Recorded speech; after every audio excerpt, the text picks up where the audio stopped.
Okay, great.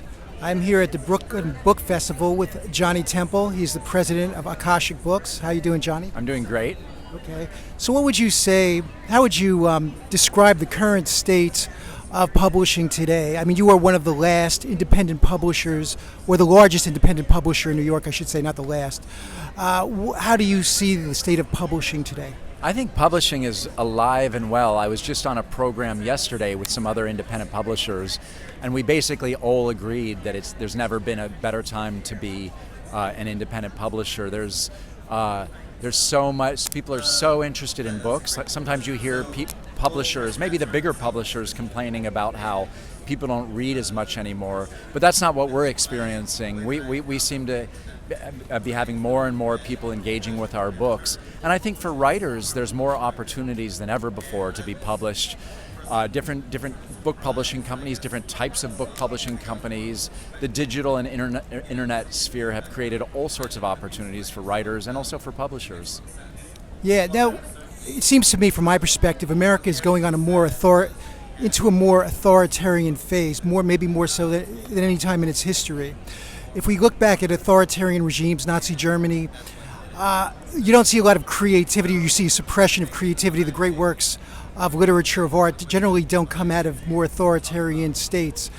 Do you think there is some kind of correlation with is there a diminishment in creativity? In other words, are we not seeing, since like the late 90s, would you say there is a bit of a decline in creativity, at least as far as what's coming out of the main corporate publishing or corporate media or corporate film or the major studios, because there is a more authoritarian bent to our society? You know, I have to say I don't really see that. I see that we're living in a more authoritarian society, but I don't see a diminishment in creative expression. And in fact, I would say, I remember Publishers Weekly called me up soon after Trump was elected and said, how do you see your publishing program changing now that there's this dramatic shift at the executive level of the US? And I said, well, I don't really think we're going to change anything we do. What I feel is that what we do as a publisher that has a very diverse list, we have a lot of Caribbean authors, African American authors, and other books that focus on social justice. Nothing's changed about what we do, but I think that there's what we do is perhaps even a little more important than it was before.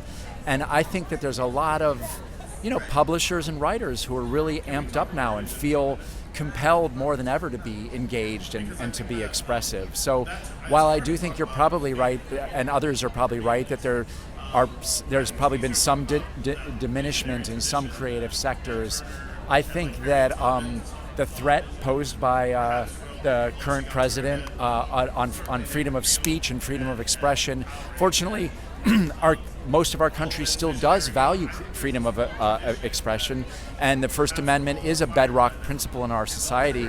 There are violations of it left and right, but I don't think people are scared to express themselves, and I think in many ways the opposite is happening.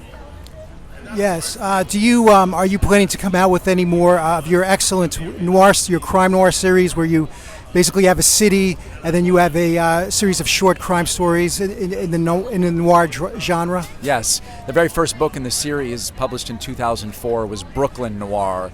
And then now there's about 100 books in the series. And these days we're particularly focused on international cities. So for example, we've just published Baghdad Noir. And when we do a city like Baghdad, we're not looking for American and British writers to write stories. We're looking for Iraqis to write stories, and then we translate the stories into English. And so we've done, Beirut Noir, Baghdad Noir. We've just done Marrakesh Noir, but we also have books, coming out like Houston Noir. There's still some of the American cities that we haven't yet done, but that series, we're doing about 6 to 8 of those new books a year in that series. Excellent. Well, you could, everybody can find you at Akashic.com, right? AkashicBooks.com. AkashicBooks.com. Check it out. One of the largest independent publishers in New York, and they're still coming out with great stuff. Thanks a lot, Johnny. Thank you so much. Okay. Bye. Thanks. Great. Thanks, man. Okay.